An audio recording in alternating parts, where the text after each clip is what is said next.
김씨? 아저씨, 거기서 아침부터 굶는 뭐 하는 거야?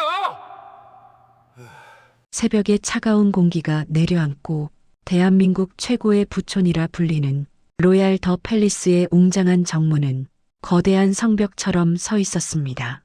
화려한 대리석 바닥 위로는 밤사이 떨어진 낙엽들이 뒹굴고 낡은 빗자루 하나가 규칙적으로 바닥을 쓸어내는 소리만 들렸으니 이른 아침의 고요함을 깨웠습니다. 빗자루를 쥔 김철수의 손등에는 세월의 흔적인 검버섯이 피었고 지나가는 고급 세단들은 그를 마치 투명 인간처럼 무시하며 빠른 속도로 스쳐 지나갔습니다. 오늘따라 허리가 꽤 쑤시는구먼.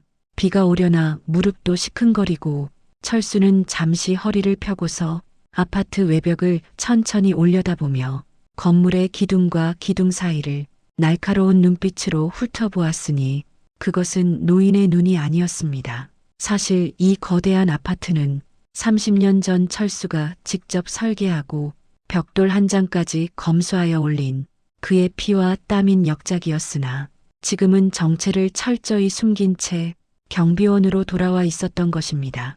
어이 김씨 아저씨 거기서 아침부터 굼뜨게 뭐 하는 거야?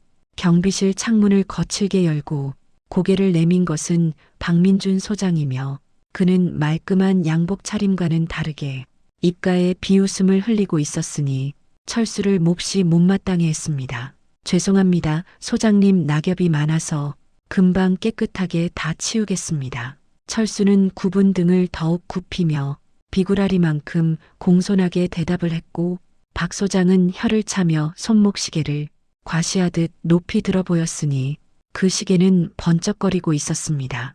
입주민 대표님 나오실 시간인데 바닥에 먼지 하나라도 보이면 오늘 심할서 쓸 각오나 하세요. 박 소장은 큰 소리로 면박을 주고 창문을 쾅 소리 나게 닫았으며 철수는 쓴웃음을 지으며 다시 묵묵히 빗자루를 잡았습니다. 하지만 철수의 머릿속에는 이미 지하 기계실 배관 도면이 그려지고 지난밤 폭우로 이상이 생긴 배수 펌프를 걱정하고 있었으니 남모를 근심이 가득했습니다. 만약 그가 모두 잠든 새벽에 몰래 펌프 밸브를 조절하지 않았다면 박 소장이 자랑하는 외제차들은 진작에 흙탕물에 잠겼을 것이며 아파트는 아수라장이 되었을 것입니다. 세상은 보이는 것에만 열광하고 보이지 않는 수고는 무시하니 철수의 손에 들린 낡은 빗자루는 그저 초라한 도구로만 보일 뿐 아무도 진실을 알지 못했습니다. 철수는 정문 앞 화단으로 가서 시들어가던 소나무 가지를 만지고 능숙한 손길로 영양제를 꽂아주며 죽어가던 나무를 살려내었으니 이 또한 그의 숨은 노동이었습니다. 할아버지 안녕하세요. 오늘도 일찍 나오셔서 고생이 정말 많으시네요. 그때 등 뒤에서 들려오는 맑고 고운 목소리에 뒤를 도니 입주민 대표의 며느리인 영희가 따뜻한 두유를 건네고 있었으며 그녀의 눈빛은 매우 선했습니다. 아유 사모님 매번 이렇게 챙겨주셔서 제가 몸 둘 바를 모르겠습니다. 철수가 장갑을 벗고 두 손으로 공손하게 두유를 받아들자 영희는 안쓰러운 표정으로 잠시 철수의 거친 손을 바라보았으니 왠지 모를 연민을 느꼈습니다. 아니에요. 날씨도 많이 추운데 감기 조심하시고 수고하세요. 영희가 총총 걸음으로 멀어지는 것을 철수는 흐뭇하게 바라보고 있었으며 주머니 속 낡은 폴더폰을 꺼내 만지작거리며 한숨을 쉬었으니 그의 얼굴에 그늘이 드리웠습니다. 화면에는 보고 싶다 우리 아들이라는 문자가 전송되지 못한 채로 임시 저장함에 덩그러니 남겨져 있고 철수는 끝내 전송 버튼을 누르지 못하고 덮어버렸습니다. 세상은 철수를 힘없는 노인으로 여기며 함부로 대하고 있지만 그의 유니폼 안주머니 깊은 곳에는 모든 비리를 밝혀낼 비밀 장부가 차곡차곡 쌓여가고 있었던 것입니다.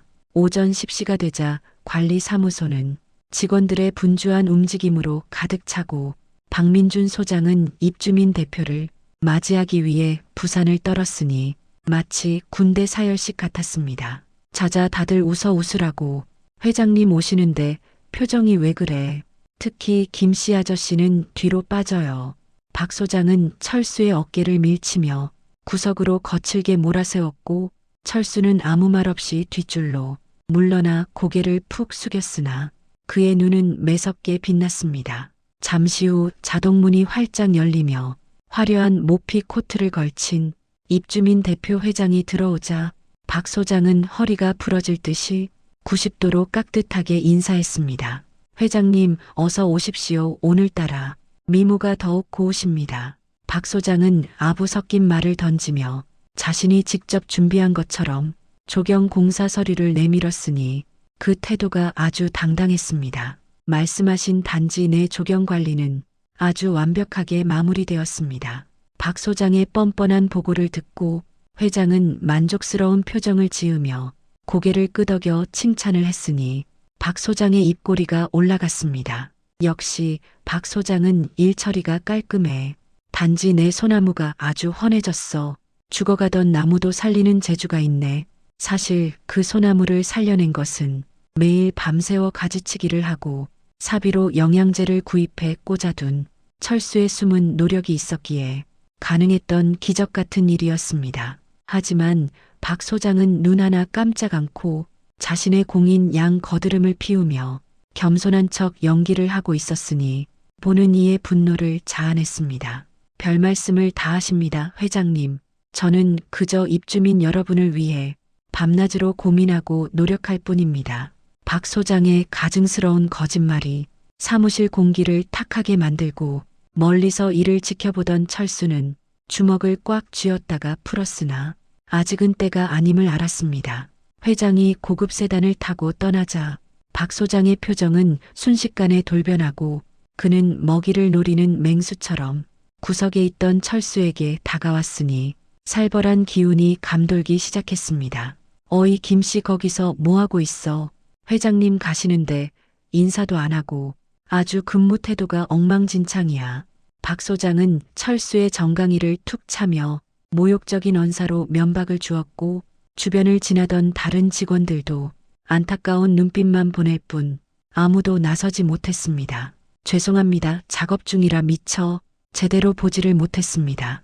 철수는 고개를 깊이 숙여 사과하고 박 소장은 코웃음을 치며 돌아섰으나 철수의 주머니 속 초소형 녹음기는 이 순간의 모든 대화 내용을 빠짐없이 기록하고 있었던 것입니다. 모멸감을 견뎌내야 하는 하루가 오늘도 무겁게 흘러가고 있지만 철수는 언젠가 다가올 심판의 날을 조용히 기다리며 다시금 빗자루를 손에 쥐었습니다. 오후의 나른한 햇살이 비쳐들고 로얄 더 팰리스의 웅장한 로비는 황금빛으로 번쩍이며 빛나고 있었으나 그곳에는 팽팽한 긴장감이 돌았습니다. 철수는 허름한 작업복을 입은 채 대리석 바닥에 무릎을 꿇고서 조심스럽게 얼룩을 닦아내고 있었으며 이마에는 굵은 땀방울이 맺혔습니다. 이때 로비의 자동문이 열리며 박민준 소장이 외부 손님들을 대동하고 위풍당당하게 안으로 들어왔으니 그 기세가 하늘을 찌를 듯 했습니다. 여기가 바로 우리 아파트 로비입니다. 바닥재 하나까지 최고급 이태리산이고 제가 관리 하나는 끝내주게 합니다. 박 소장은 뒷짐을 지고 거드름을 피우며 손님들에게 아파트 자랑을 늘어놓고 자신의 업적을 과시하고 있었으니 어깨에 힘이 잔뜩 들어가 있었습니다. 철수는 묵묵히 바닥만 닦으며 그들의 동선에 방해되지 않으려 구석으로 조용히 몸을 피했으나 박 소장의 눈에는 그것마저 거슬렸습니다. 어이 김씨 청소를 할 거면 사람 안 다니는 시간에 해야지. 지금 손님들 오셨는데 뭐 하는 거야? 박 소장은 손님들 앞에서 일부러 더 큰 소리로 철수를 하대하며 자신의 권위를 세우려 들었으니 그 모습이 참으로 졸렬했습니다. 죄송합니다. 소장님 급한 얼룩이라 지금 지우지 않으면 안 될 것 같아서 얼른 마무리하고 자리를 비키겠습니다. 철수는 고개를 숙이며 정중히 답하고 다시 걸레를 빨기 위해 양동이를 자신의 쪽으로 조심스레 당겼으나 사고는 예기치 않게 터지고 말았습니다. 박 소장이 뒷걸음질을 치며 손님들에게 천장 샹들리에를 설명하다가 철수가 놓아둔 물량동이를 보지 못하고 그대로 발을 헛디디고 만 것입니다. 어억 하는 소리와 함께 요란한 파열음이 로비를 울리고 양동이에 담겨있던 시커먼 구정물이 사방으로 튀어오르기 시작했습니다. 박 소장의 값비싼 명품 구두와 잘 다려진 양복 바지 밑단이 순식간에 더러운 흙탕물로 범벅이 되고 로비에는 차가운 정적이 흘렀습니다. 넘어진 박 소장은 바닥을 짚으며 신음소리를 내뱉고 있었으니 그 꼴이 마치 물에 빠진 생쥐 같아 조금 전의 위세는 온데간데 없었습니다. 손님들은 당황하여 뒤로 물러서고 지나가던 입주민들도 걸음을 멈추고 웅성거리며 이 광경을 지켜보았으니 박 소장의 얼굴이 붉게 달아올랐습니다. 철수는 깜짝 놀라하던 일을 멈추고 황급히 박 소장에게 다가가서 손을 내밀며 그를 일으키려 했으나 이것은 불난 집에 기름을 부은 격이었습니다. 자신의 실수를 인정하기 싫었던 박 소장은 이 모든 상황을 철수의 탓으로 돌리며 분노의 화살을 그에게 겨누었으니 그 눈빛에는 도끼가 서려 있었습니다. 이 늙은이가 진짜 미쳤나? 눈을 어디다 달고 다니는 거야? 감히 내 옷을 이렇게 만들어. 박 소장은 철수의 호의를 무시하고 거칠게 손을 뿌리치며 일어났으니 그 반동으로 철수는 바닥에 나뒹굴었고 손목에 심한 통증이 밀려왔습니다. 단순한 사고였음에도 불구하고 박 소장은 자신의 수치심을 감추려 철수를 희생양으로 삼으려 했으니 그의 악랄한 본성이 드러난 것입니다. 로비의 공기는 얼음장처럼 차갑고 박 소장의 고함 소리는 계속해서 높은 천장을 타고 메아리 쳤으며 사람들의 시선이 집중되었습니다. 이 구두가 얼마짜리인 줄 알아? 당신 월급을 몇 달을 모아도 못 사. 이거 당장 어떻게 물어낼 거야? 박 소장은 흙탕물 묻은 바지를 털며 철수에게 삿대질을 해대고 있었고 그의 입에서는 입에 담기 힘든 모욕적인 폭언들이 쏟아져 나왔습니다. 철수는 아픈 손목을 부여잡고 힘겹게 자리에서 일어나 고개를 숙이며 참담한 심정으로 사과를 했으나 박 소장의 분노는 가라앉지 않았습니다. 정말 죄송합니다, 소장님. 제가 더 주의를 기울였어야 했는데 세탁비는 제가 어떻게든 변상하겠습니다. 철수의 떨리는 목소리가 들려오고 주변에 있던 몇몇 입주민들은 너무 심한 것 아니냐며 수군거렸으나 박 소장의 기세에 눌려 나서지 못했습니다. 세탁비 웃기고 있네 지금. 돈 몇 푼으로 해결될 문제야. 내 명예와 품격이 훼손됐잖아.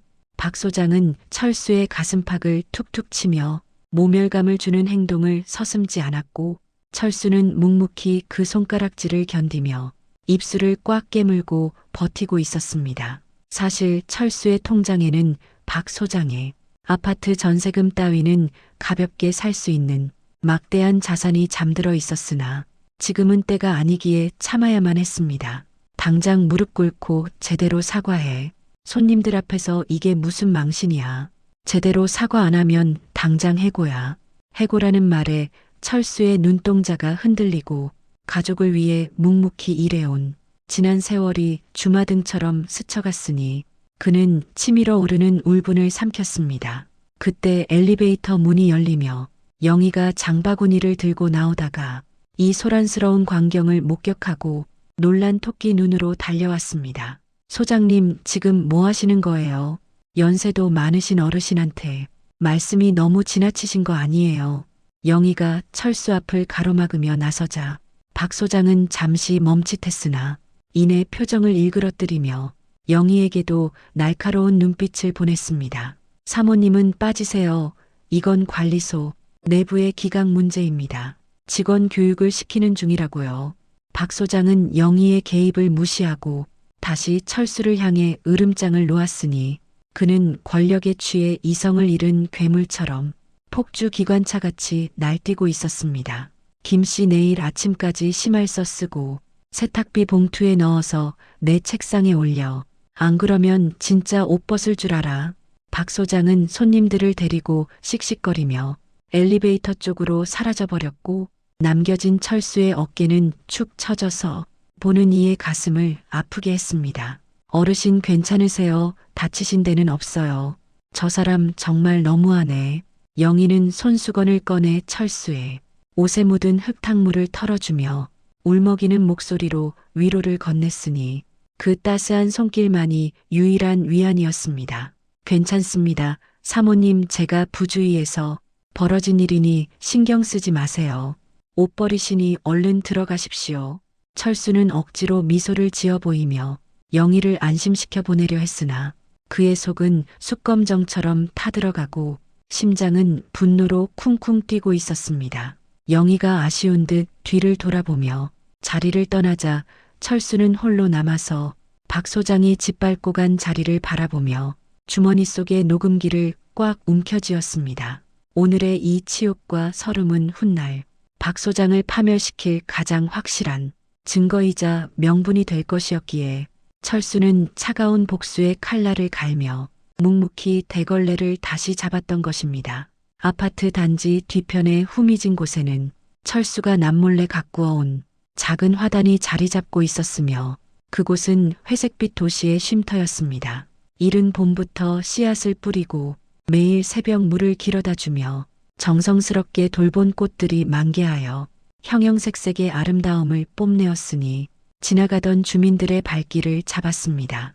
철수는 점심시간을 틈타 이곳에 와 잡초를 뽑고 흙을 고르며 잠시나마 고단한 일상을 잊고 평온한 미소를 짓곤 했으니 이 화단은 그의 유일한 낙이었습니다. 할아버지 꽃들이 정말 예뻐요. 이거 다 할아버지가 심으신 거예요. 향기가 여기까지 나는 것 같아요. 유치원을 다녀오던 어린아이들이 고사리 같은 손으로 꽃을 가리키며 해맑게 웃으며 말을 걸어오면 철수는 주머니 속 사탕을 꺼내주며 아이들의 머리를 쓰다듬어 주었습니다. 그래, 예쁘지, 꺾지 말고 눈으로만 봐. 꽃들도 아야 하니까 말이다. 나중에 더 예쁘게 피면 또 오렴. 철수의 따뜻한 목소리가 번지고 아이들은 까르르 웃으며 달려갔으나 이 평화로운 풍경도 잠시뿐이었으니 검은 그림자가 드리우고 있었습니다. 어디선가 요란한 구두 굽소리와 함께 박민준 소장이 낯선 남자와 나타나 화단을 손가락질하며 떠들었으니 그 표정에는 탐욕이 가득했습니다. 김 사장, 여기 이 공간 보이지? 여기를 싹 다 밀어버리고 대리석으로 분수대를 만들 생각이야. 견적은 좀 넉넉하게 뽑아주고. 박 소장과 함께 온 조경업자는 계산기를 두드리며 음흉하게 웃고 박 소장의 귀에 무언가 속삭였으니 두 사람의 눈빛이 교환되었습니다. 아이고, 소장님 센스가 좋으십니다. 여기 화단은 뭐 관리가 안 되니 깔끔하게 없애는 게 낫죠. 뒷돈은 챙겨드릴 테니 걱정 마죠. 업자의 말에 박 소장은 껄껄 웃으며 자신의 배를 두드리고 있었으니 입주민들의 소중한 관리비가 그들의 유흥비로 둔갑하는 순간이었습니다. 나무 뒤에서 이를 듣고 있던 철수는 가슴 한구석이 쿵 하고 내려앉고 자신이 피땀 흘려 지켜온 공간이 더러운 거래의 수단이 됨을 알았으니 분노가 치밀어 오르기 시작했습니다. 철수는 떨리는 손을 진정시키며 그들 앞으로 천천히 걸어나갔고 갑작스러운 철수의 등장에 박 소장은 소스라치게 놀랐으나 이내 표정을 굳히며 노려보았습니다. 아니, 김씨 여기서 뭐해? 근무 시간에 땡땡이 치고 있었나? 남의 이야기는 왜 엿듣고 그래? 박 소장은 도둑이 제 발 저린 듯 괜히 큰 소리를 치며 으름장을 놓고 철수를 위아래로 훑어보았으니 그 태도가 매우 불손하였습니다. 소장님, 이 화단은 입주민들이 가장 좋아하는 휴식 공간입니다. 이걸 없애고 분수대를 만든다니요. 주민 동의는 받으신 겁니까? 철수의 전곡을 찌르는 질문에 박 소장의 얼굴이 불그락 푸르락 변하고 그는 말문이 막힌 듯 뻐끔거렸으나 곧바로 독설을 퍼붓기 시작했습니다. 당신이 뭔데 이래라 저래라야. 시키는 대로 일이나 할 것이지. 주제넘게 운영에 간섭을 해. 당장 가서 쓰레기나 분리해. 박 소장은 철수의 말을 묵살하고 업자에게 당장 공사를 시작하라며 손짓으로 재촉을 하고 있었으니 철수의 간절한 눈빛은 무시당했습니다. 다음 날 아침이 밝아오자마자 굉음을 내는 굴삭기 한 대가 평화롭던 화단을 무참히 짓밟으며 아름답던 꽃들을 갈아엎기 시작했습니다. 피어보지도 못한 꽃봉오리들이 무거운 바퀴 아래 처참하게 으깨지고 향기롭던 흙내음은 매연에 뒤섞여 비릿한 냄새로 변해버렸으니 지켜보는 철수의 가슴이 찢어졌습니다. 철수는 빗자루를 내팽개치고 굴삭기 앞으로 다급하게 달려가 양팔을 벌려 앞을 가로막았으니 그의 눈에는 절박함이 서려 있었습니다. 멈추시오, 당장 멈추란 말이오. 이게 무슨 짓입니까 대체. 살아있는 생명을 이렇게 죽이다니. 절대 이 공사 못하게 할 겁니다. 작업이 중단되자 박 소장이 달려와 철수의 멱살을 거칠게 잡고서 구석으로 질질 끌고 갔으니 그의 악력에 옷깃이 뜯어질 듯 했습니다. 이 영감탱이가 진짜 미쳤나?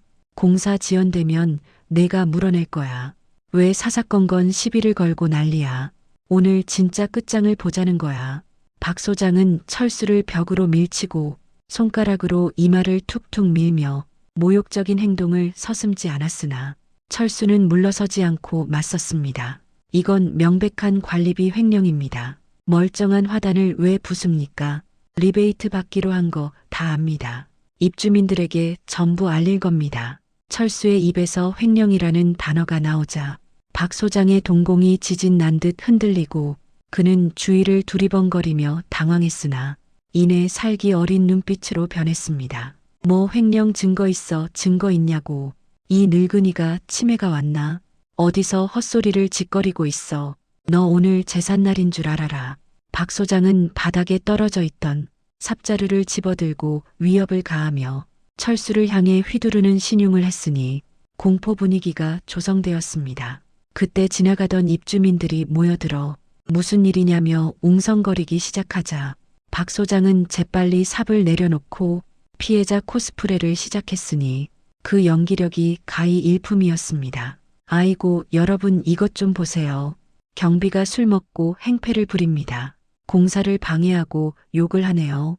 제가 무서워서 살 수가 없습니다. 박 소장의 거짓말에 입주민들은 눈살을 찌푸리며 철수를 비난하고 어떤 이는 혀를 차며 지나갔으니 진실은 거짓 속에 파묻혀 버렸습니다. 철수는 억울함에 입술을 깨물고 짓밟힌 꽃들 위로 주저앉아 망연자실한 표정으로 땅을 쳤으니 그의 손은 흙투성이가 되었습니다. 부서진 꽃잎들이 철수의 발치에서 마치 피를 흘리듯 붉게 물들어 있고 그것은 곧 철수가 겪게 될 시련의 예고편과도 같았으니 하늘마저 잿빛으로 흐려졌습니다. 하지만 박 소장은 회심의 미소를 지으며 철수를 비웃듯이 내려다보고 승리감에 도취되어 있었으니 자신의 파멸이 다가옴을 몰랐습니다. 철수는 주먹을 꽉 쥐고 일어서며 무너진 화단을 가슴 깊이 새기고 이 치욕을 반드시 갚아주리라 다짐하고 또 다짐을 하였으니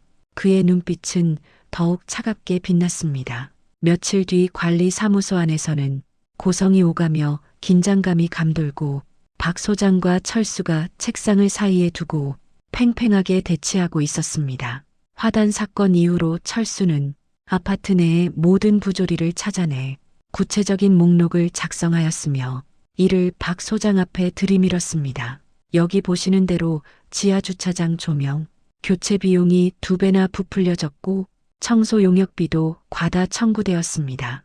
이에 대한 해명을 요구합니다.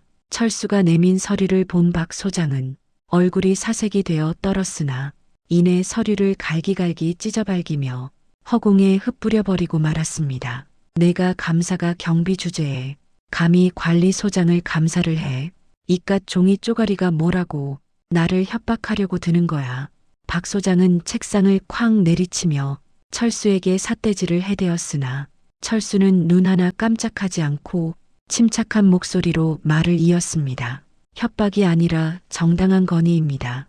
이대로라면 입주민 회의의 안건으로 정식 제출할 수밖에 없습니다. 소장님 스스로 바로잡으십시오.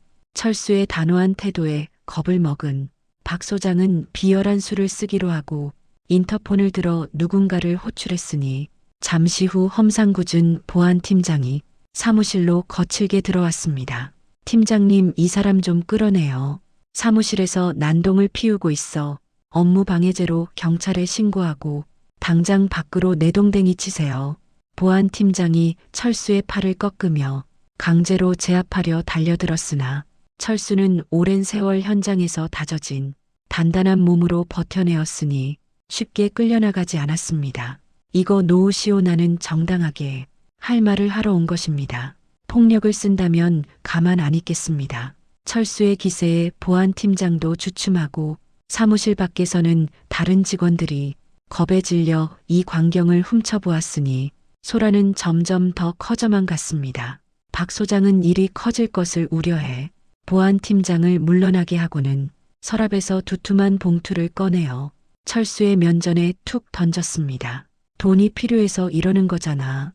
거지 근성은 어쩔 수가 없구만. 이거 먹고 떨어져 입 다물고 조용히 사라지란 말이야.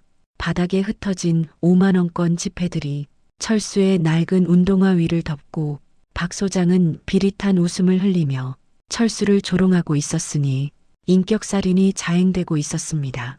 돈다발을 내려다보던 철수는 허탈한 웃음을 터뜨리며 천천히 허리를 굽혀 돈을 줍더니 박 소장의 책상 위에 가지런히 다시 올려놓으며 입을 열었습니다.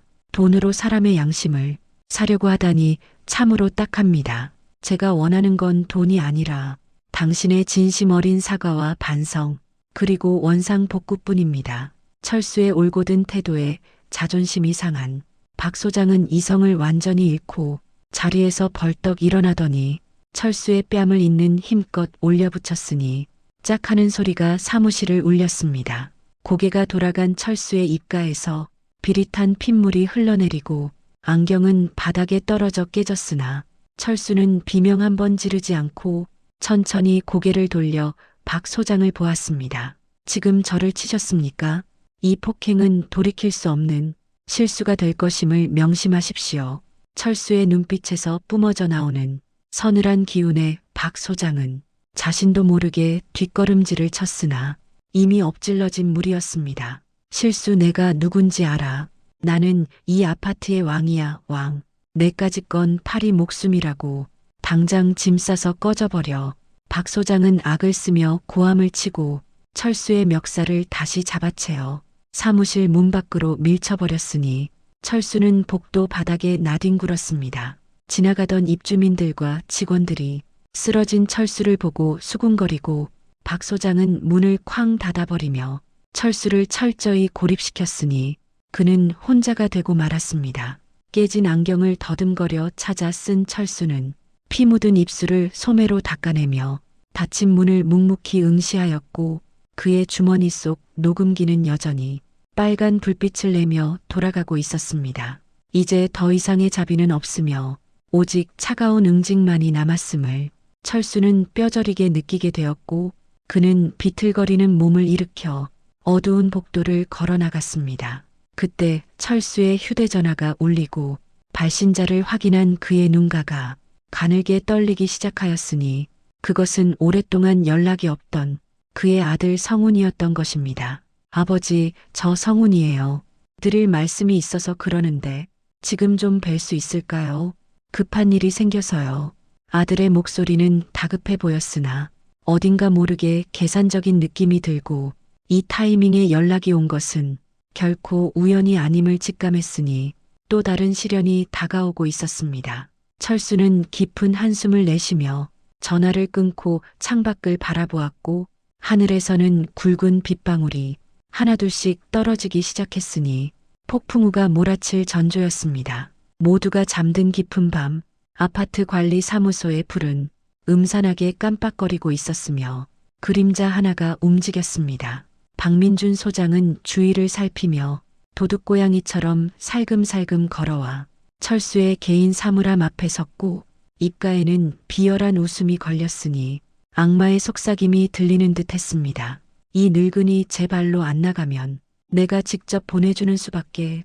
감히 나한테 덤빈 대가다. 박 소장은 손목에서 번쩍이는 수천만 원짜리 명품 시계를 풀어 철수의 낡은 작업복 주머니 깊숙이 아무도 모르게 찔러 넣었으며 그 손놀림은 매우 빨랐습니다. 그는 사물함 문을 다시 닫고 옷매무새를 가다듬으며 돌아섰으나 이 모든 범죄 현장을 지켜보는 CCTV가 천장 구석에 있었으니 박 소장은 그것을 미처 몰랐습니다. 하지만 그는 교활한 인간이라 이미 CCTV 전원을 꺼두었다고 철석같이 믿고 안심하고 있었으나 철수가 미리 설치해둔 초소형 카메라는 켜져 있었습니다.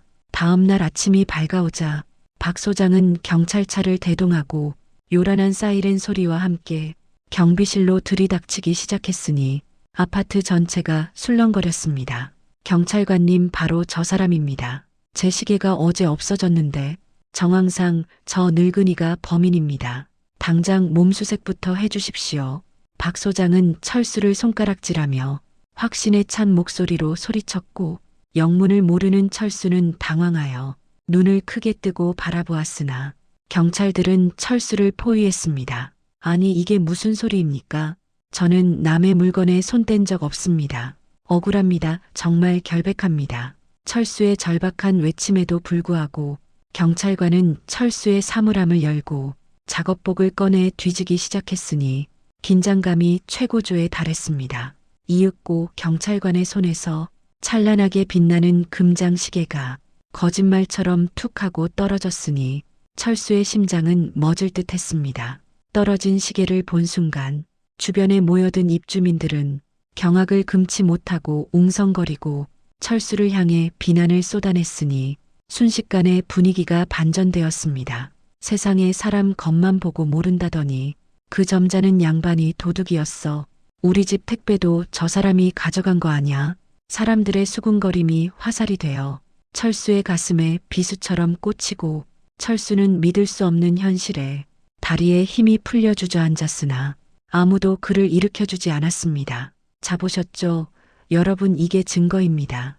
가난하면 견물생심이라더니 이런 파렴치한 인간을 믿고 우리 아파트 보안을 맡겼다니요. 박 소장은 의기양양하게 외치며 철수를 사회적으로 매장시키려 했고 그의 표정은 마치 정의의 사도인 양 가증스럽게 포장되어 있었습니다. 이건 모함입니다. 누군가 제 옷에 일부러 넣어둔 것이 분명합니다. 저는 절대 훔치지 않았습니다. 철수는 바닥을 치며 호소했으나 경찰관은 철수의 손목에 차가운 수갑을 철컹 채웠으며 그 소리는 사형 선고와 같았습니다.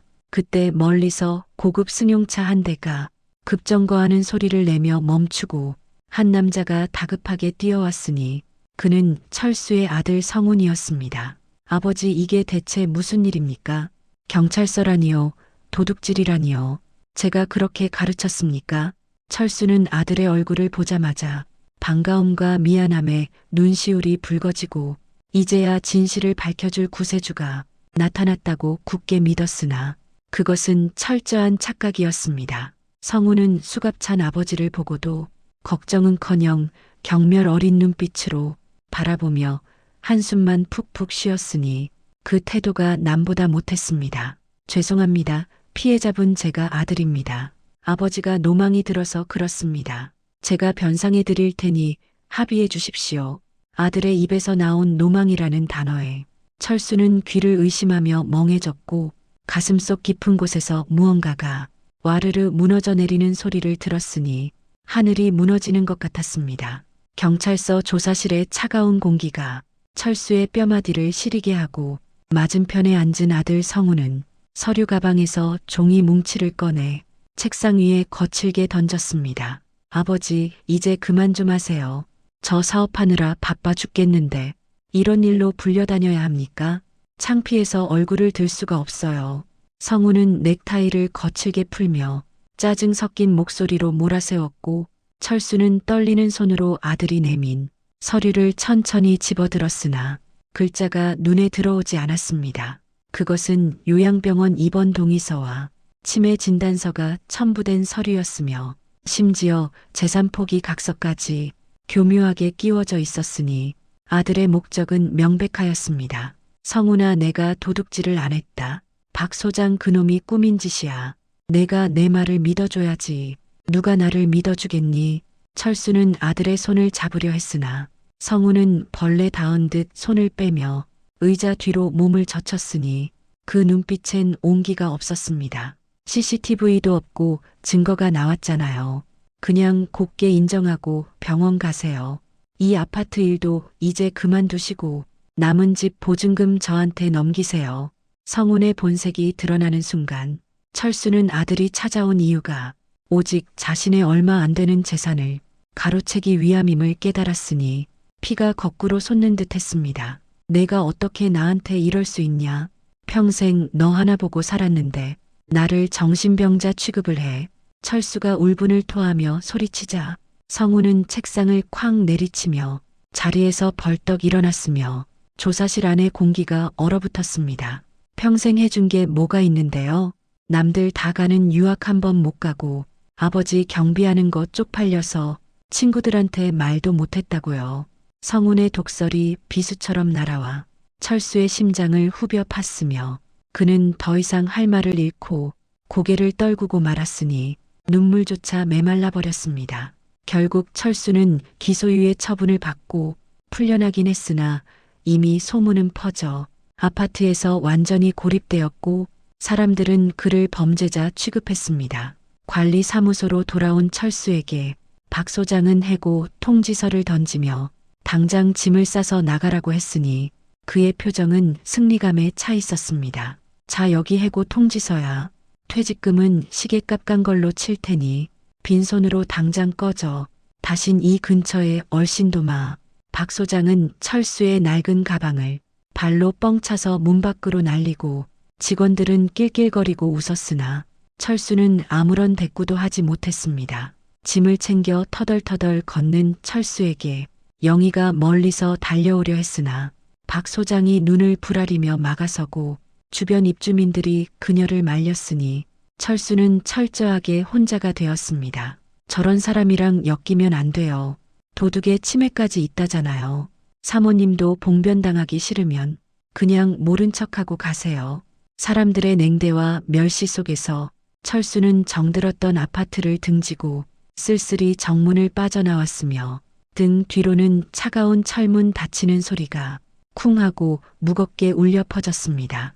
갈 곳 없는 신세가 된 철수는 차가운 바람이 부는 공원 벤치에 앉아 멍하니 하늘을 올려다보았고 주머니 속에는 아들이 억지로 쥐어준 꼬깃꼬깃한 10,000원짜리 한 장뿐이었습니다. 허허, 내 인생이 참으로 허망하구나. 평생을 바쳐 쌓아 올린 탑이 하루아침에 모래성처럼 무너지는 게 이리도 쉬운 일이었단 말인가.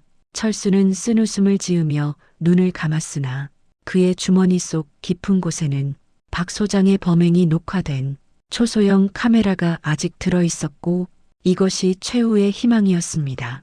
그때 공원 가로등 불빛 아래로 검은색 세단 한 대가 미끄러지듯 철수의 앞으로 다가와 멈춰섰고 뒷좌석 창문이 스르르 내려갔으니 새로운 국면이 시작되려 하고 있었습니다. 차 안에서 중후한 목소리의 노신사가 철수를 향해 정중하게 고개를 숙이며 의외의 말을 건네었으니 철수의 눈이 번쩍 뜨였습니다.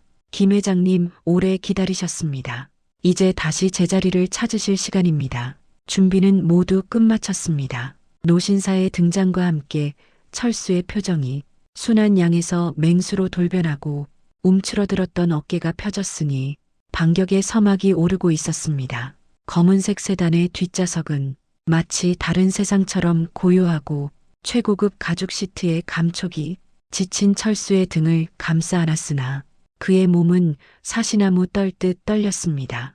운전석의 노신사는 백미러로 철수의 창백한 안색을 살피며 걱정스런 목소리로 말을 건넸으니 그는 철수의 30년 지기 비서실장 최전무였습니다.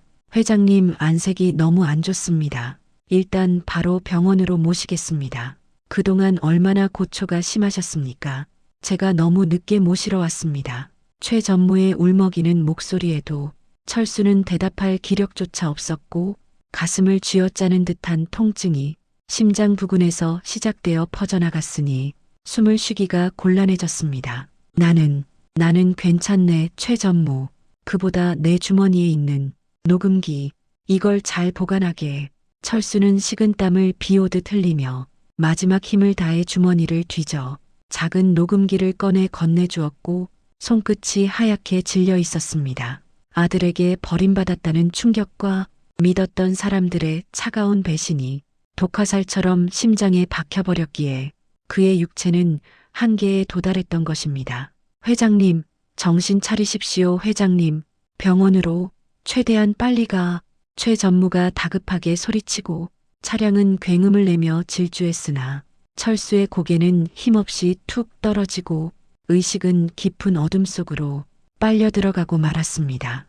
평생을 바쳐 일군 건설 제국의 총수라는 화려한 타이틀도 지금 이 순간에는 아무 소용이 없었으니 그는 그저 상처 입은 노인일 뿐 생사의 갈림길에 서게 된 것입니다.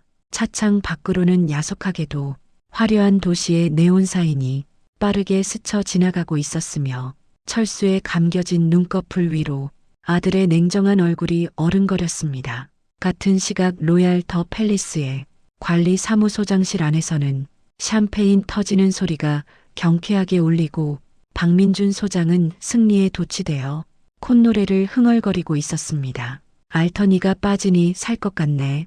진작에 내보냈어야 했는데 말이야. 그 늙은이 꼴을 봤어야 하는데 아주 가관도 아니었지. 박 소장은 의자에 거만하게 기대어 다리를 책상 위에 올려놓고 고급 샴페인을 홀짝거렸으니 그의 얼굴에는 악한 기운이 가득했습니다.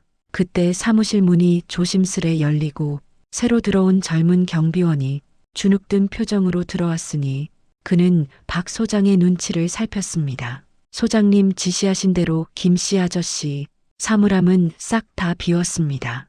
옷가지랑 개인 물품들은 전부 쓰레기장에다 버렸습니다. 신입 경비원의 보고를 받은 박 소장은 만족스러운 듯 낄낄거리며 웃고 지갑에서 10,000원짜리 한 장을 꺼내 바닥에 툭 하고 던져주었으니 인격적인 대우는 찾아볼 수 없었습니다. 잘했어. 아주 일 처리가 빠르구만. 이건 팁이니까 가서 과자나 사 먹어. 앞으로 줄 잘 서야 할 거야. 안 그러면 그 늙은이 꼴난다. 경비원은 모멸감을 느끼면서도 허리를 굽혀 돈을 주었고 박 소장은 그 모습을 즐기며 자신의 권력을 확인하고 있었으니 그 오만함이 하늘을 찔렀습니다. 이제 이 아파트는 내 세상이야. 회장님도 내 손바닥 안에 있고 관리비 빼돌리는 건 식은 죽 먹기지. 누가 감히 나를 건드리겠어.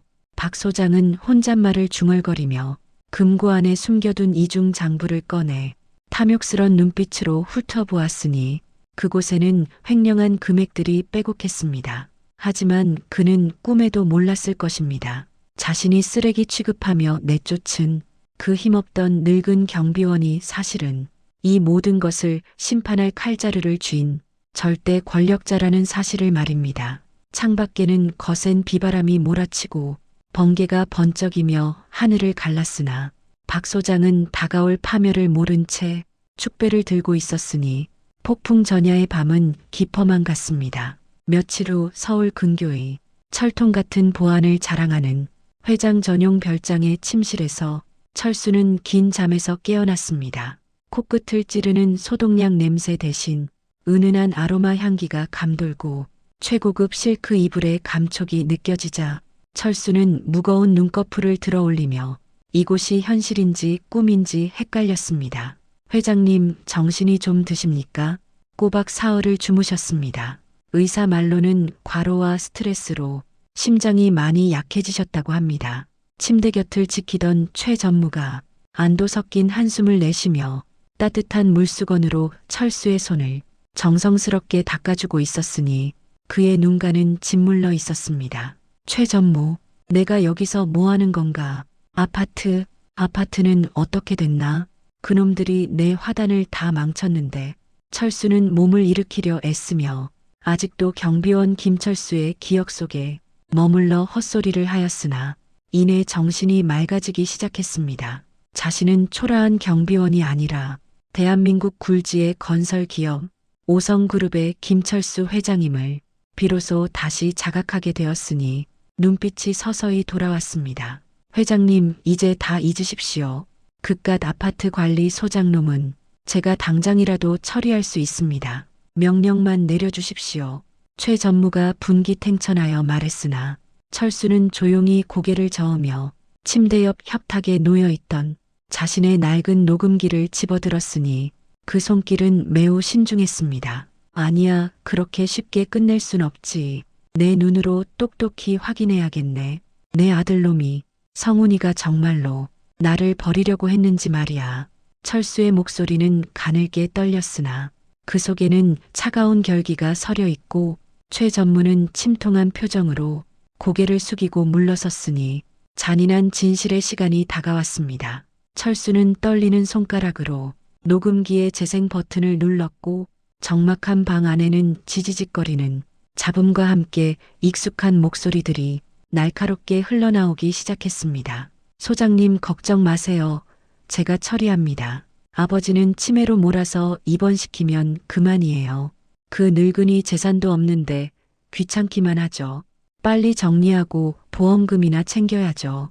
아들 성훈의 목소리는 너무나도 명확하고 그 내용이 참담하기 그지없어 철수는 숨이 턱 막히는 고통에 가슴을 부여잡고 신음했습니다. 자신의 귀를 도려내고 싶을 만큼 끔찍한 폐륜의 말들이 쏟아지고 박 소장과 낄낄거리며 웃는 소리가 비수처럼 철수의 심장을 난도질했으니 피눈물이 흐르는 듯 했습니다. 내가 너를 어떻게 키웠는데 내가 나한테 이럴 수가 있느냐. 짐승만도 못한 놈.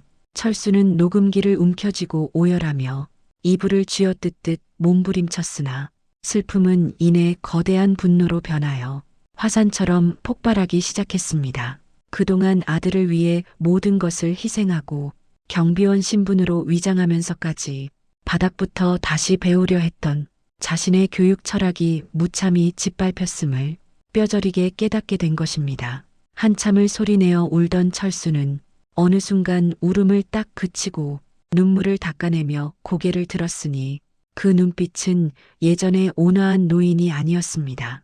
마치 먹잇감을 노리는 맹수처럼 서늘하고 매서운 안광이 뿜어져 나오고 입가에는 단호한 결의가 맺혔으니 진정한 5성그룹 회장의 귀환이었습니다. 최 전무당장 변호사단 소집하게, 그리고 내 유언장 다시 가져와 내 모든 재산을 사회에 환원하고 그놈들에게는 땡전 한 푼 안 줄 거야. 철수의 불호령이 방 안에 울려 퍼지고 최 전무는 깍듯하게 허리를 숙이며 우렁차게 대답을 하였으니 복수의 서막이 올랐습니다. 그리고 박민준 그놈 뒷조사도 시작해 놈이 횡령한 증거부터 시작해서 사돈의 팔촌 비리까지 싹 다 털어와 법이 얼마나 무서운지 보여주겠어. 철수는 주먹을 불끈 쥐며 다짐했고 창밖에 먹구름이 걷히면서 눈부신 햇살이 방 안으로 쏟아졌으니 그것은 악인들을 태워버릴 심판의 빛과도 같았습니다. 비바람이 휩쓸고 간 다음 날 로얄 더 팰리스의 아침은 겉보기엔 평화로워 보였으나 그 속은 골마 터지고 있었으니 폭풍이 다시 몰려오고 있었습니다. 입주민 대표 회장의 며느리인 영희는 죄인처럼 고개를 숙인 채 아파트 로비 한가운데 서 있었고 그 앞에는 시어머니가 서서 독살스러운 눈빛을 쏘아댔습니다. 너는 대체 머리가 빈 거니? 어디 편들 놈이 없어서 그따위 도둑놈 편을 들어 내 얼굴에 먹칠을 해도 유분수지. 시어머니의 고함 소리가 쩌렁쩌렁 울리고 지나가던 입주민들이 힐끔거렸으나 그녀는 아랑곳하지 않고 며느리를 쥐 잡듯이 잡았으니 그 기세가 아주 등등하였습니다. 옆에 서 있던 박민준 소장은 이 상황을 즐기듯이 바라보며 기름을 붓는 말을 거들었으니 비열하기 짝이 없었습니다. 회장님 말씀이 100번 옳습니다. 사모님이 세상 물정을 모르시고 그런 파렴치한 노인을 감싸시니 주민들 보기가 민망합니다. 박 소장의 이간질에 화가 난 시어머니는 들고 있던 생수통을 영희의 얼굴에 그대로 뿌렸으니 차가운 물이 뚝뚝 떨어졌습니다. 어머님 너무하십니다. 정말. 그분은 그런 분이 아니에요. 증거도 없이 사람을 매도하시면 나중에 후회하실 거예요. 영희가 물에 젖은 채로 떨리는 목소리로 항변을 했으나 이는 불난 집에 부채질을 한 격이라 시어머니의 손이 허공을 갈랐습니다. 짝 하는 날카로운 파열음과 함께 영희의 고개가 힘없이 돌아가고 하얀 뺨에는 붉은 손자국이 선명하게 남게 되었으니 보는 이의 가슴을 아프게 했습니다. 어디서 말대꾸를 따박따박해. 당장 집으로 들어가서 근신해. 내 눈앞에 띄지 말고 썩 꺼져. 시어머니는 씩씩거리며 엘리베이터를 탔고 박 소장은 영희를 비웃으며 작은 목소리로 속삭였으니 악마의 속삭임과 같았습니다. 사모님 줄을 잘 서셔야죠. 이미 끝난 늙은이 편들다가 괜히 콩고물도 못 얻어먹습니다. 주제 파악 좀 하고 사세요. 박 소장은 콧노래를 부르며 관리사무소로 돌아가 버렸고 홀로 남겨진 영희는 주저앉아 서러운 눈물을 쏟아내었으니 그녀의 어깨가 가늘게 떨렸습니다. 하지만 그녀는 알지 못했습니다. 로비 구석에 설치된 CCTV가 이 모든 상황을 빠짐없이 녹화하여 어딘가로 전송하고 있다는 사실을 꿈에도 상상하지 못했던 것입니다. 서울 시내가 한눈에 내려다 보이는 5성 그룹 본사 펜트하우스의 거대한 대형 모니터 화면에는 영희가 물세례를 맞는 장면이 반복해서 재생되고 있었습니다. 최고급 이태리 슈트를 차려입은 김철수 회장은 소파에 깊이 앉아 그 장면을 뚫어지게 응시하였고 그의 손에 들린 크리스털 잔이 위태롭게 떨리고 있었습니다. 저런 천하의 몹쓸 인간들, 내 은인에게 저런 짓을 하다니 절대로 용서하지 않겠다. 뼈저리게 후회하게 만들겠어. 철수의 눈에서 파란 불꽃이 튀고 그는 잔을 탁자에 거칠게 내려놓으며 비서실장인 최 전무를 불렀으니 목소리에 서리빨이 섰습니다. 최 전무 지금 당장 움직여. 로얄 더 팰리스 감사팀 꾸리고 최고의 변호사들을 대동해서 영희 그 아이부터 보호해. 철수의 명령이 떨어지자마자 최 전무는 깍듯하게 고개를 숙이며 준비된 서류 가방을 들어올렸고 그의 표정 또한 비장하였습니다. 네 회장님 이미 준비되었습니다. 그룹 내 최정예 법무팀과 회계감사팀이 대기 중입니다. 지금 바로 출동시키겠습니다. 그리고 박민준 그놈의 뒷조사 자료는 얼마나 모였나? 놈이 빠져나갈 구멍은 없겠지. 철저하게 밟아줘야 해. 철수의 질문에 최 전무는 태블릿 PC를 내밀며 보고했으니 그 화면에는 박 소장의 비리 내역이 빼곡하게 정리되어 있었습니다. 관리비 횡령은 기본이고 조경업체 리베이트 수수와 직원들에 대한 상습 폭행까지 죄목이 화려하기 그지없었으니 감옥행은 따놓은 당상이었습니다. 아주 훌륭해 완벽하구먼. 이걸로 놈의 목줄을 죄어주고 내 아들놈 성훈이는 어떻게 됐나? 아직도 상황 파악을 못하고 있나? 내 김성훈 씨는 회장님 재산이 동결된 줄도 모르고 유흥비로 거액의 어음을 발행했다고 합니다. 곧 부도가 날 예정입니다. 최 전무의 보고를 받은 철수는 쓴웃음을 지으며 창가로 다가가 발 아래 펼쳐진 도시를 내려다보았고 그의 뒷모습에서 고독한 제왕의 쓸쓸함과 위험이 동시에 느껴졌습니다. 내 손으로 자식을 쳐내야 한다니 가슴이 찢어지는 것 같지만 썩은 살은 도려내야 새살이 돋지. 그게 아버지로서의 마지막 도리야. 철수는 굳게 다짐하며 돌아섰고 그의 지시에 따라 검은색 세단 수십 대가 본사 주차장을 빠져나가며 로얄 더 팰리스를 향해 질주했으니 심판의 시간이 시작된 것입니다. 나른한 오후에 햇살이 비치고 관리사무소의 박민준 소장은 인터넷 뱅킹으로 통장을 확인하며 흐뭇한 미소를 짓고 있었으니 세상이 제 것인 줄 알았습니다. 역시 눈먼 돈 먹는 게 최고야. 이번 달에도 꽤 많이 챙겼네. 이걸로 차나 한 대 바꿔볼까? 김씨 쫓아내니 아주 술술 풀려. 박 소장은 다리를 꼬고 앉아 커피를 홀짝거리며 여유를 부렸으나 그 평화는 곧 산산조각이 나고 예기치 못한 불청객들이 사무실 문을 박차고 들어왔습니다. 누구십니까? 외부인 출입 금지인데 어디서 함부로 들어오고 난리야. 당장 나가지 못해. 박 소장이 벌떡 일어나 소리쳤으나 검은 정장을 입은 건장한 사내들이 양옆으로 도열하며 길을 텄고 그 사이로 날카로운 인상의 남자가 서류 가방을 들고 걸어 들어왔습니다. 안녕하십니까? 5성 그룹 감사팀장 강민수 변호사라고 합니다.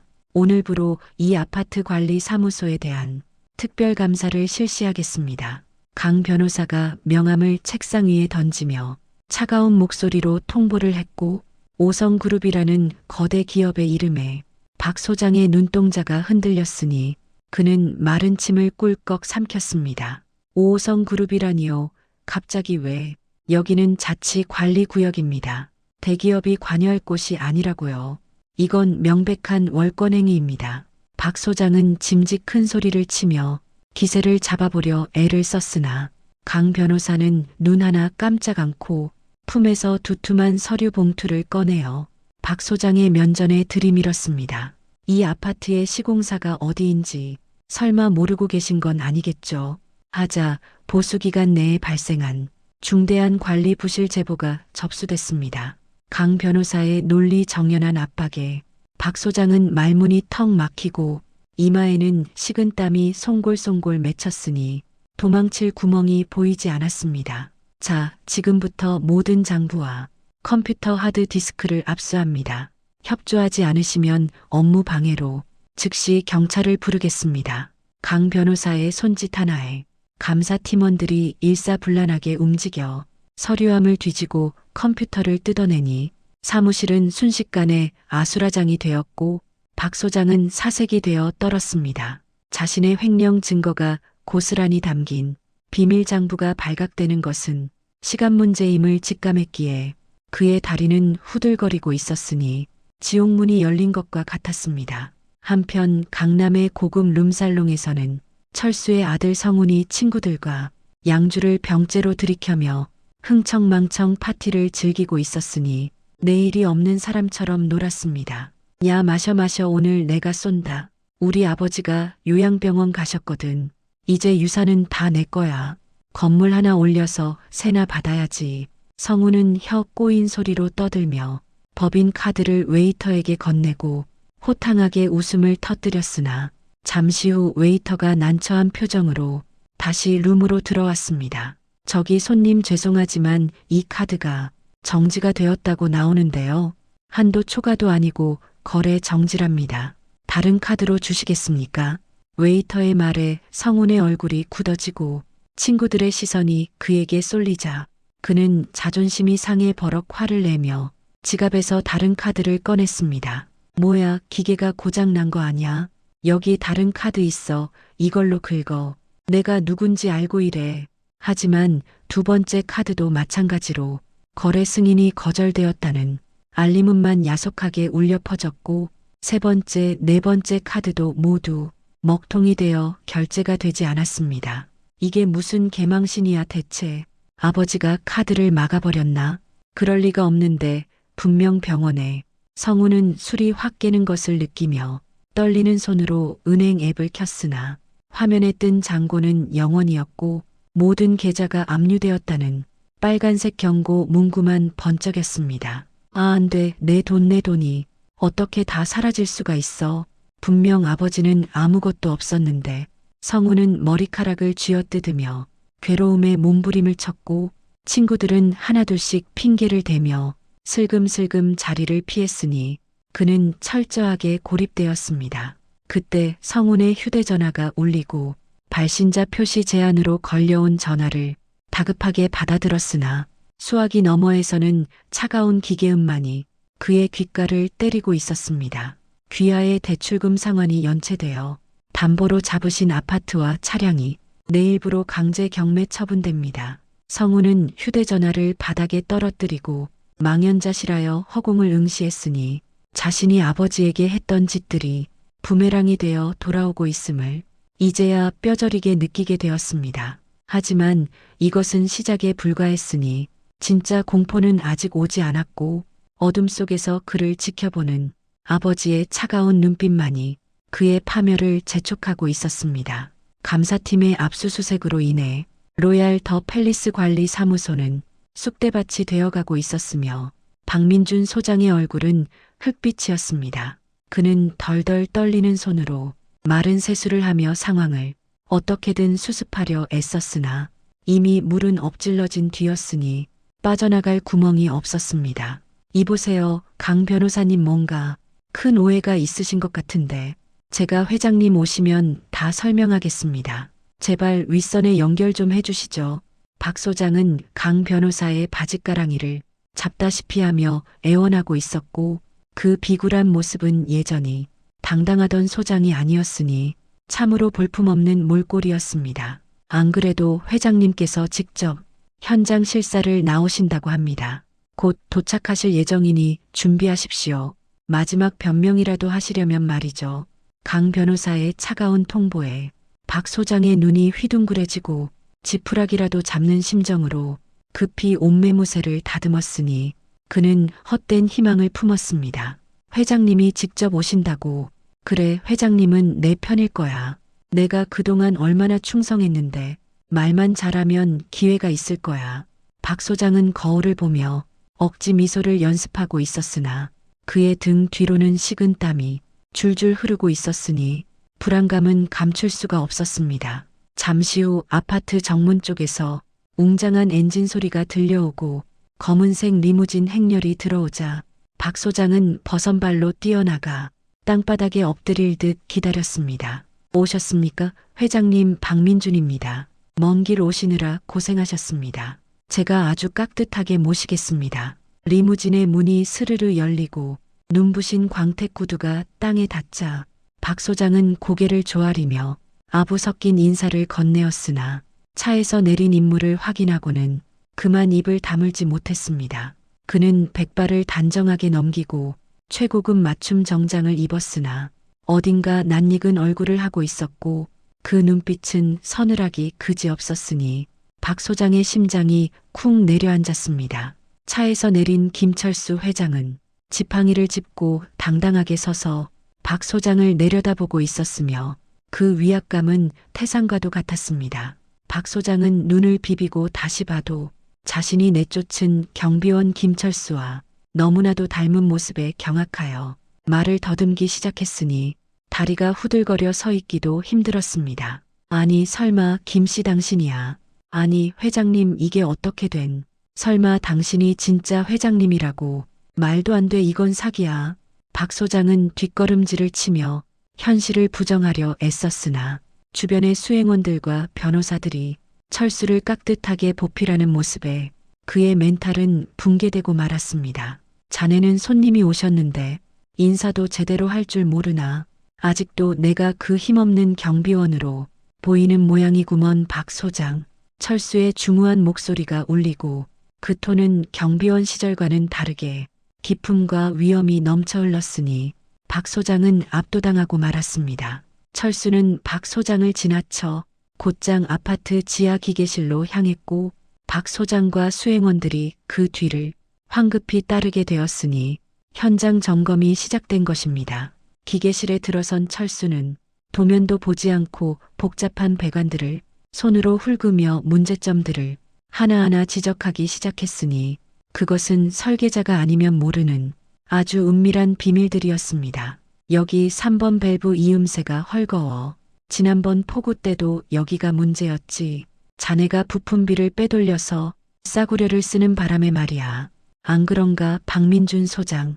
철수가 정확하게 비리 사실을 짚어내자 박 소장은 사색이 되어 떨었고 감사팀 직원들은 그 내용을 빠짐없이 기록하고 있었으니 증거가 차곡차곡 쌓여갔습니다. 그리고 저쪽 배수 펌프 모터도 재생품으로 바꿔치기 했더군. 내가 매일 밤 기름칠을 안 했으면 진작에 멈췄을 거야. 알아듣나? 철수의 입에서 나오는 전문적인 지식과 숨겨진 노동의 증거들이 드러나자 박 소장은 쥐구멍이라도 찾고 싶었으나 도망칠 곳은 어디에도 없었으니 그는 도간에 든 쥐 신세였습니다. 기계실 점검을 마친 철수는 관리 사무소장실로 돌아와 소장 자리에 털썩 주저앉았고 박 소장은 죄인처럼 그 앞에 서서 안절부절 못하고 있었습니다. 박 소장, 자네가 이 자리에 앉아서 나한테 했던 말들 기억하나? 늙으면 죽어야지 민폐라고 했었지. 이제 누가 민폐인지 말해보게. 철수는 책상 위에 놓인 명패를 손가락으로 톡톡 건드리며 박 소장을 싸늘하게 응시했으니 그 눈빛은 칼날보다 날카로웠습니다. 박 소장은 모멸감과 공포심에 얼굴이 불그락푸르락 변하고 이 모든 것이 철수의 함정이었다는 생각에 억울함이 치밀어 올랐으니 그는 이성을 잃어가고 있었습니다. 이건 다 조작입니다. 조작이라고요. 당신이 처음부터 나를 엿먹이려고 신분 속이고 들어와서 덫을 놓은 거야. 이 교활한 늙은이가 감히 나를 박 소장은 적반하장으로 소리를 지르며 자신의 잘못을 인정하지 않고 오히려 철수를 탓하고 나섰으니 그 뻔뻔함이 극에 달했습니다. 교활하다고 했나 자네 눈에는 내가 아직도 만만한 김씨로 보이나? 자네가 횡령한 돈이 5억이 넘어 그걸로 내 아들까지 매수했고 그 죄를 어떻게 감당하려고 그러나? 철수가 횡령 액수와 아들 성훈이 이야기까지 꺼내며 압박하자 박 소장은 벼랑 끝에 몰린 심정으로 책상 위에 있던 서류 뭉치를 집어 철수의 얼굴을 향해 내던졌습니다. 닥쳐 닥치라고 증거 있어. 그깟 장부 다 가짜야. 나는 잘못한 거 하나도 없어. 내가 늙어서 노망난 거라고. 서류들이 허공에 흩날리며 철수의 눈앞을 어지럽게 했으나 철수는 눈 하나 깜짝하지 않고 날아오는 서류들을 손으로 쳐내며 자리에서 벌떡 일어났습니다. 박 소장의 난동에 경호원들이 제압하려 달려들었으나 철수는 손을 들어 그들을 제지하고 직접 박 소장 앞으로 걸어갔으니 호랑이 같은 기세가 뿜어져 나왔습니다. 자네는 끝까지 반성이라는 걸 모르는군. 내 옷에 시계를 넣어 도둑으로 몰고 내 화단을 갈아엎고 모욕을 줬지. 그 대가를 이제 톡톡히 치르게 될 거야. 철수는 주머니에서 낡은 녹음기를 꺼내 박 소장의 눈앞에 흔들어 보였고 그 녹음기에서는 박 소장이 철수를 도둑으로 몰던 날의 음성이 생생하게 흘러나오고 있었습니다. 이 늙은이 시계 훔친 걸로 몰아서 감옥에 보내버려 아주 콩밥을 먹여야지. 자신의 목소리를 들은 박 소장은 악기처럼 표정을 일그러뜨리며 녹음기를 뺏으려고 달려들었으니 그는 최후의 발악을 하고 있었습니다. 그거 이리 내놔. 당장 내놓으라고. 이 늙은이가 죽고 싶어서 환장했나? 그거 없애버릴 거야. 죽여버릴 거야. 박 소장이 철수의 멱살을 잡으려 손을 뻗는 순간 철수는 지팡이로 박 소장의 손목을 정확하게 내리쳤으니 딱 하는 소리와 함께 비명이 터졌습니다. 으악, 내 손, 내 손목. 박 소장은 손목을 부여잡고 바닥을 뒹굴며 고통스러워했고 철수는 그런 그를 차갑게 내려다보며 마지막 선고를 내리듯 말했으니 그 목소리는 엄숙하였습니다. 자네는 해고야. 그리고 감옥에서 평생 썩게 될 걸세. 내가 가진 모든 돈과 힘을 써서라도 자네가 죗값을 치르게 만들 테니까. 철수의 단호한 명령이 떨어지자 대기하고 있던 경찰들이 들어와 박 소장의 팔을 뒤로 꺾고 수갑을 채워 연행하기 시작했으니 정의 구현의 순간이었습니다. 이거 놓으라고. 내가 누군 줄 알고 이래. 강 변호사, 나 좀 살려줘. 회장님 잘못했습니다. 한 번만 봐주세요. 박 소장은 끌려가면서도 비굴하게 목숨을 구걸하며 울부짖었으나 철수는 등을 돌려버리고 창밖을 바라보며 깊은 한숨을 내쉬었으니 복수는 달콤하기보다 씁쓸했습니다. 소란이 잦아들고 사무실에 정적이 흐르자 강 변호사가 조심스레 다가와 철수에게 고개를 숙이며 물었으니 다음 타깃에 대한 질문이었습니다. 회장님, 박민주는 처리했습니다. 이제 아드님 김성훈 씨 차례입니다. 지금 회사 로비에 와서 회장님을 뵙겠다고 난동 중입니다. 어떻게 처리할까요? 아들이라는 단어에 철수의 어깨가 미세하게 움찔하였으나 이내 마음을 다잡고 차갑게 말했으니 그는 더 이상 흔들리지 않았습니다. 들여보내게. 내 눈으로 직접 그놈의 밑바닥을 봐야겠어. 부모를 버린 자식의 최후가 어떤 것인지 똑똑히 가르쳐주지.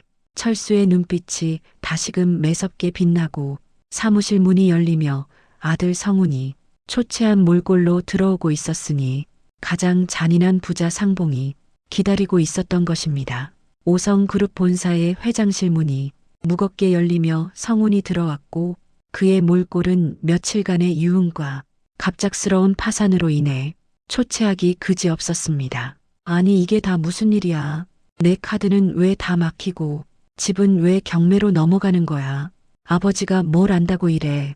성훈은 방 안에 들어서자마자 상황 파악도 못한 채 소리를 지르며 아버지인 철수를 찾았으나 그의 눈앞에 펼쳐진 광경은 상상을 초월하는 것이었습니다. 넓은 집무실의 중앙에는 최고급 가죽 소파가 놓여 있고 그곳에는 자신이 알던 초라한 경비원 아버지가 아니었습니다. 말끔한 정장을 차려입고 금태 안경을 쓴 철수가 서늘한 눈빛으로 자신을 내려다보며 위험 있게 앉아 있었으니 성우는 순간 얼어붙고 말았습니다. 아, 아버지, 이게 뭐야?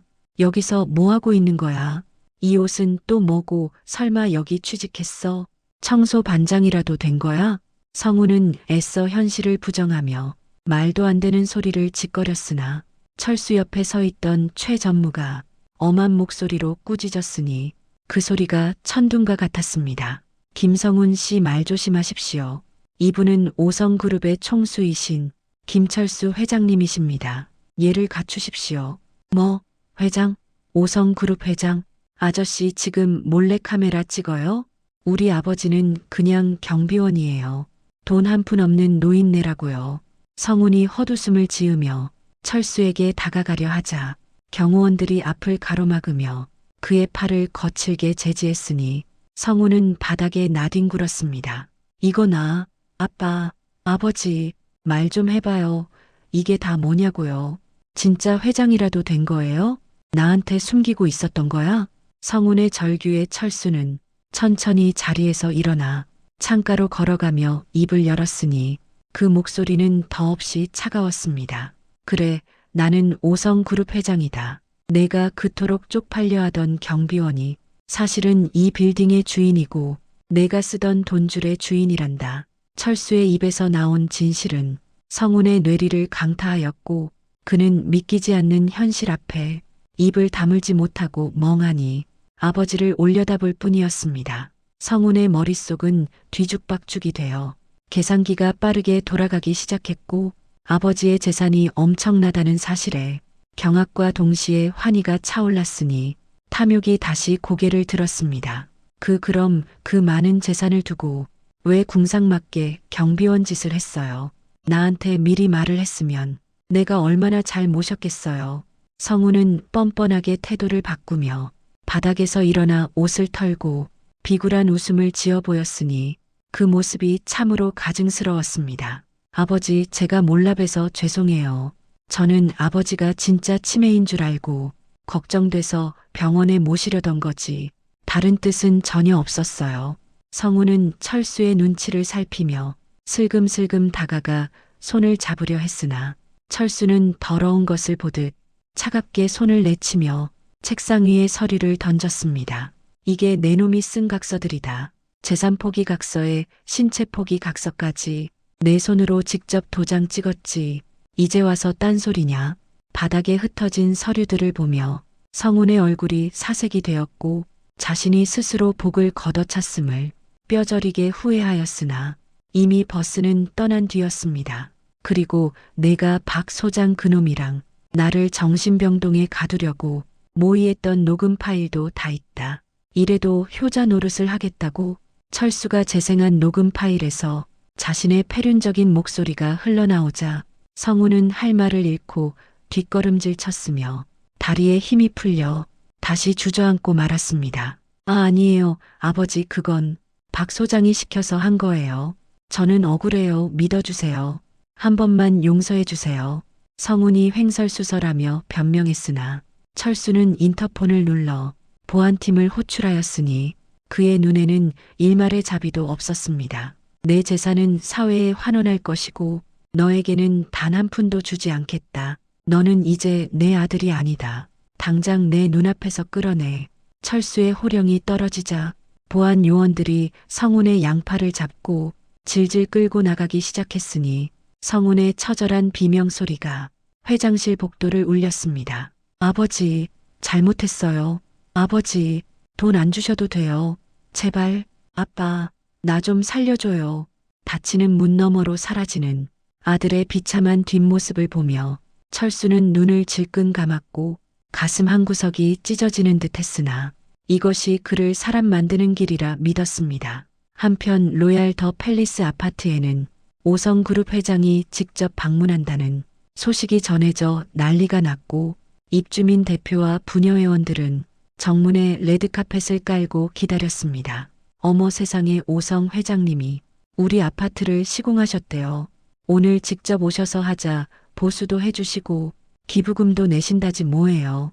입주민 대표인 영희의 시어머니는 가장 화려한 한복을 차려입고 들뜬 표정으로 호들갑을 떨었으나 그 회장이 누구인지는 꿈에도 상상하지 못하고 있었습니다. 잠시 후 고급 리무진 행렬이 들어오고 수행원들의 호의를 받으며 김철수 회장이 차에서 내리자 사람들은 환호하며 박수를 쳤으나 이내 그 얼굴을 보고 경직되었습니다. 아니 저 사람은 세상에 저거 경비 김씨 아니야? 김씨가 왜 저기서 내려? 웅성거리는 사람들 틈에서 시어머니는 눈을 비비고 또 비비며 자신의 눈을 의심하였으니 도저히 믿을 수 없는 광경이었습니다. 철수는 지팡이를 짚고 천천히 걸어와 얼어붙은 입주민들 앞에 섰고 그 옆에는 영희가 조용히 서서 철수를 맞이하고 있었으니 두 사람의 모습은 대조적이었습니다. 안녕하십니까, 입주민 여러분. 제가 바로 오성그룹 회장 김철수입니다. 그동안 경비원 김씨로 살면서 많은 것을 보고 느꼈습니다. 철수의 정중하면서도 뼈있는 인사에 시어머니의 얼굴이 백지장처럼 하얘지고 다리가 후들거려 서 있기도 힘들었으니 그녀는 자신이 저지른 악행들이 주마등처럼 스쳐 지나갔습니다. 철수는 시어머니 앞으로 다가가 차가운 눈빛으로 그녀를 응시하며 나지막이 말을 건네었으니 그것은 사형 선고나 다름없었습니다. 사모님, 제 며느님한테 하셨던 행동들 제가 CCTV로 다 지켜봤습니다. 물 뿌리고 뺨 때리고 아주 대단한 시어머니시더군요.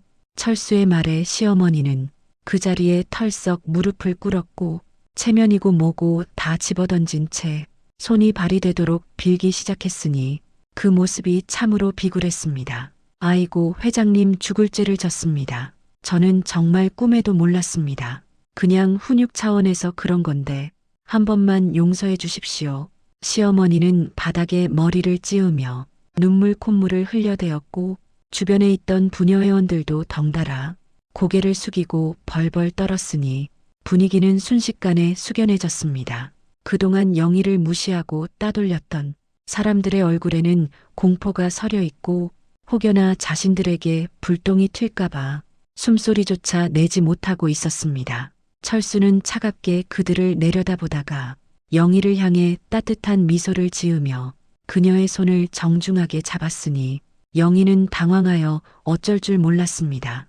여기 계신 최영희님은 제가 가장 힘들고 외로울 때 유일하게 따뜻한 두유를 건네주신 제 생명의 은인이십니다. 철수의 공표에 사람들이 술렁거리고 시어머니는 넋이 나간 표정으로 며느리를 올려다보았으니 상황은 완전히 역전되었습니다. 앞으로 오성그룹은 이 아파트의 모든 관리 권한을 회수하고 최영희님을 입주민 대표 회장으로 추대하여 직접 관리하도록 지원하겠습니다. 철수의 파격적인 제안에 영희는 놀라서 눈이 동그래졌고 시어머니는 기절할 듯한 표정으로 입을 떡 벌리고 있었으니 통쾌한 한방이었습니다. 그리고 사모님 앞으로 며느님께 함부로 대했다가는 제 변호인단이 가만히 있지 않을 겁니다. 가정폭력도 엄연한 범죄입니다. 철수의 엄포에 시어머니는 아이고 소리를 내며 엎드렸고 영희는 감격에 겨운 눈빛으로 철수를 바라보며 눈물을 글썽였으니 그동안의 서름이 씻겨 내려갔습니다. 철수는 영희의 어깨를 토닥여주며 위풍당당하게 단지를 둘러보았고 그의 뒤로는 부끄러움에 고개를 못 드는 입주민들의 모습이 보였으니 진정한 정의가 실현되는 순간이었습니다. 이제 남은 것은 철수의 마지막 과제, 가족의 진정한 의미를 되찾고 평화로운 일상으로 돌아가는 것뿐이니 드라마는 대단원을 향해 달려가고 있었습니다. 차가운 바람이 부는 법원 앞 수많은 기자들이 진을 치고 플래시 세례가 터지는 가운데 푸른 수의를 입은 박민준이 포승줄에 묶여 끌려 나왔습니다.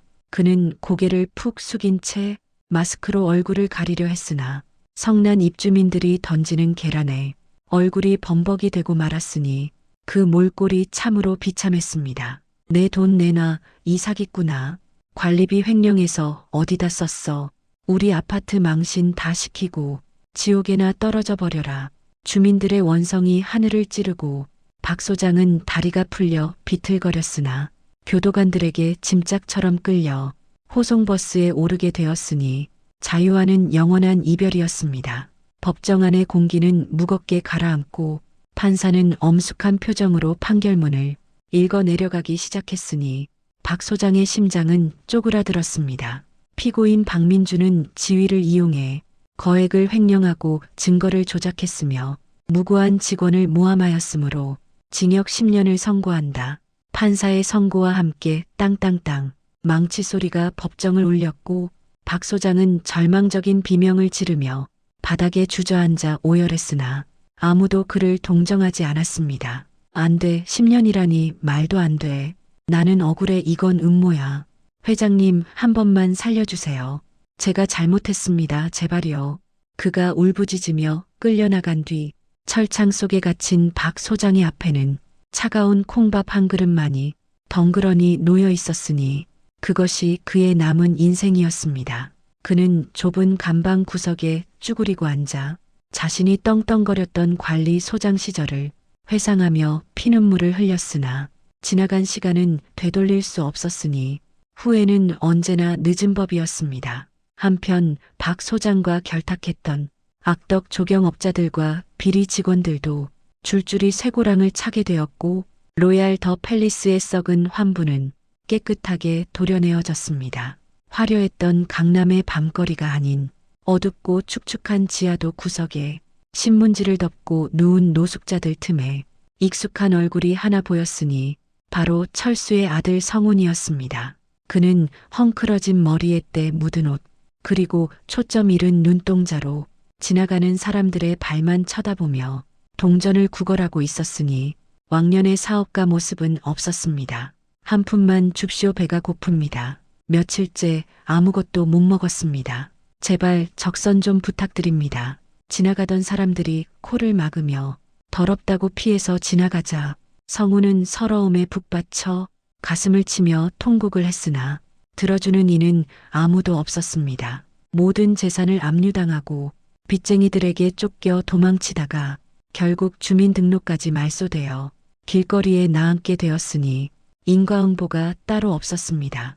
내가 미쳤지, 내가 돌았었어. 아버지가 회장님인 줄도 모르고 그 복을 내 발로 걷어차다니 죽어 마땅한 놈이야 나는. 성우는 쉰 밥덩이를 주워 먹으며 아버지 김철수가 차려주었던 따뜻한 밥상을 떠올렸고 목이 메어 삼킬 수가 없었으니 눈물이 밥 위로 뚝뚝 떨어졌습니다. 그때 대형 전광판 뉴스에서 오성그룹 김철수 회장이 전 재산의 절반을 사회에 기부하고 어려운 이웃을 돕는다는 소식이 화면 가득 보도되고 있었습니다. 화면 속 철수는 인자한 미소를 지으며 아이들을 안아주고 있었고 성우는 그 모습을 멍하니 바라보며 자신의 손을 뻗어보았으나 닿을 수 없는 먼 곳에 있었습니다. 아버지, 아버지. 성우는 차가운 시멘트 바닥에 이마를 찌으며 후회의 절규를 토했고 지나가던 행인들은 혀를 차며 그를 비웃고 지나갔으니 그는 철저하게 버림받았습니다. 스스로 부모를 버린 자식이 결국 세상으로부터 버림받는 비참한 최후를 맞이하게 되었으니 이보다 더 큰 형벌은 없을 것입니다. 계절이 바뀌어 따스한 봄이 오고 로얄 더 팰리스 아파트에는 새로운 변화의 바람이 불어왔으니 웃음꽃이 만발하고 있었습니다. 입주민 대표 회의실의 상석에는 영희가 단아한 모습으로 앉아 회의를 주재하고 있었고 그 옆에는 전 시어머니가 다과를 나르며 눈치를 살폈습니다. 어머님, 커피가 좀 식었네요. 따뜻한 걸로 다시 부탁드려요. 그리고 이번 경로잔치 준비는 어머님이 맡아서 해주세요. 영희의 부드럽지만 단호한 지시에 시어머니는 내내하고 굽신거리며 쟁반을 들고 종종 걸음을 쳤으니 고부관계가 완전히 역전되었습니다. 철수의 전폭적인 지원 덕분에 영희는 아파트의 실질적인 리더가 되어 투명하고 공정한 관리를 이끌었고 주민들의 존경을 한몸에 받게 되었으니 선한 영향력의 승리였습니다. 그뿐만이 아니라 철수는 자신에게 따뜻한 두유를 건넸던 영희의 선행을 잊지 않고 아파트 펜트하우스의 소유권을 그녀에게 선물로 넘겨주었습니다. 세상에 제가 이런 큰 집을 받아도 되는 건지 모르겠어요. 저는 그저 당연한 일을 했을 뿐인데 회장님 은혜 평생 잊지 않겠습니다. 영희는 넓은 거실에서 아이들과 행복하게 뛰어놀며 감격해했고 창밖으로 보이는 한강의 풍경은 그녀의 앞날처럼 눈부시게 빛났으니 착한 끝은 언제나 있는 법입니다. 아파트는 예전의 삭막함을 벗고 이웃 간의 정이 넘치는 따뜻한 보금자리로 변모하였고 화단에는 철수가 심었던 꽃들이 다시 활짝 피어나 향기를 뽐냈습니다. 주민들은 이제 경비원들을 가족처럼 대하며 존중하였고 그 모든 변화의 시작에는 이름 없는 영웅 김철수의 숨은 노력이 있었음을 기억했습니다. 어느 화창한 주말 오후 편안한 캐주얼 차림의 철수가 지팡이 대신 손주의 손을 잡고 아파트 단지 산책로를 걸어오니 그 표정이 더없이 평화로웠습니다. 이제는 회장직에서 은퇴하고 전문 경영인에게 회사를 맡긴 뒤 진정한 자유인으로 돌아온 그는 소박한 일상의 행복을 누리고 있었으니 가장 부유한 노년이었습니다. 할아버지, 여기가 할아버지가 옛날에 일하시던 곳이에요? 꽃들이 정말 예뻐요. 손주의 해맑은 질문에 철수는 허허 웃으며 아이를 안아 올리고 자신이 땀 흘려 가꾸었던 화단을 가리키며 말해주었으니 그 목소리에 자부심이 묻어났습니다. 그럼 그렇고 말고 할아버지가 여기 있는 나무 하나 풀 한 폭이 다 직접 심고 가꾸었단다. 세상에서 제일 소중한 곳이지. 그때 멀리서 영희가 달려와 철수에게 깍듯하게 인사를 하고 주민들도 하나둘 모여들어 철수의 손을 잡고 감사를 표했으니 단지는 순식간에 축제 분위기가 됐습니다. 회장님 덕분에 저희가 정말 사람답게 살게 되었습니다. 건강하게 오래오래 사세요. 사람들의 진심 어린 덕담 속에 철수는 지난날의 고초를 눈 녹듯이 씻어내었고 자신의 인생이 헛되지 않았음을 확인하며 환하게 미소 지었습니다. 비록 자식 농사는 실패하였으나 더 많은 마음의 자식들을 얻었고 거짓된 성공보다는 진실한 땀방울이 더욱 값진 것임을 증명하였으니 그의 복수극은 완벽한 해피엔딩이었습니다. 철수는 벤치에 앉아 따스한 햇볕을 쬐며 주머니 속에서 꼬깃꼬깃해진 10,000원짜리 지폐 한 장을 꺼내어 소중하게 어루만져 보았습니다. 그것은 경비원 시절 처음 받았던 월급의 일부이자 초심의 증표이며 자신과의 굳은 약속과도 같았으니 그는 영원한 로얄 더 팰리스의 진정한 경비원으로 남을 것입니다.